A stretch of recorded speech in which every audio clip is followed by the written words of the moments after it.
Hello, I'm Brad Simpson with Simpson Limited Collector Firearms, and today I'd like to talk about one of the rarest rifles of World War II. Now, one of the best reasons we get for doing a video is to have something extremely rare come in so that we have the opportunity to make a video about it. And just last week, I picked up a very impressive collection, and this rifle was in it. This is a very rare Type 1 folding paratrooper rifle that the Japanese experimented with before they standardized the Type 2, which was actually a takedown rifle. And as you can see, this has a very crude hinge on it so that it folds down, and the hinge literally looks like it's from a barn. It's very crude, and the folding stock was an idea that several countries used. Obviously, the M1 Carbine Paratrooper was a popular example. The French had one. Everything from this to the AK-47, they had folding rifles for paratroopers. So the first recorded incident of a paratrooper in battle was actually in World War I. At the end of World War I, an Italian who was going behind enemy lines on a clandestine mission actually parachuted in and was successful, and that was the first time a paratrooper was effective in war. And by the 1930s, of course, all the major countries, the US, Japan, Russia, Germany, were developing paratroopers, both the training for the men and the equipment and the weapons that they would use. And obviously, jumping out of an airplane, you wanted your weapon to be as tight and compact as possible to get in and out of the plane and in and out of whatever situation. So one of the ways to do that was to make the gun either take down or fold. Japan had approximately 5,000 men in their paratrooper unit, so not a big amount of people.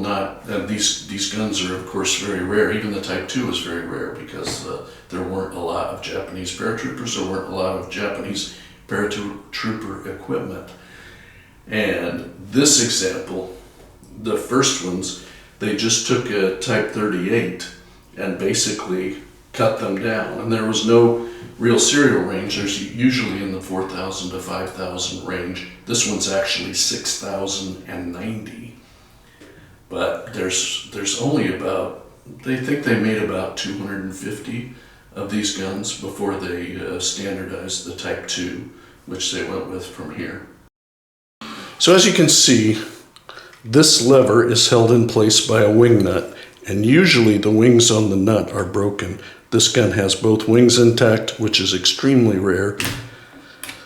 Once you loosen it, swing this lever open, press this right here, and the stock opens up. And as you can see, you can fold it, and with the bolt closed, it's much shorter and more compact. Another nice feature of this gun, as you can see, it's got the original matching numbered bolt, which has the last 3 digits on the bolt. You can also see the original dust cover, which a lot of times these are missing, is still on there and intact. As you can see, this hinge mechanism was extremely crude. It literally looks like it came off a fence or a barn door or something very primitive. And you can see these screws. Sometimes there are 3, sometimes there are 4. It's almost like they were made by hand and there was no consistency to it. Another nice thing about this rifle, as you can see, the mum is still intact. That was the symbol, the family crest of the Emperor of Japan.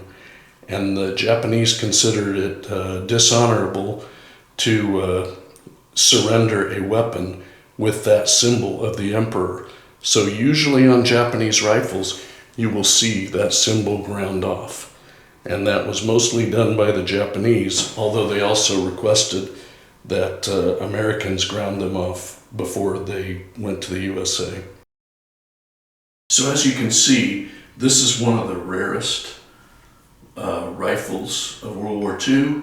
It's well used, but it's totally intact, and just having one of these is a great opportunity to make a video.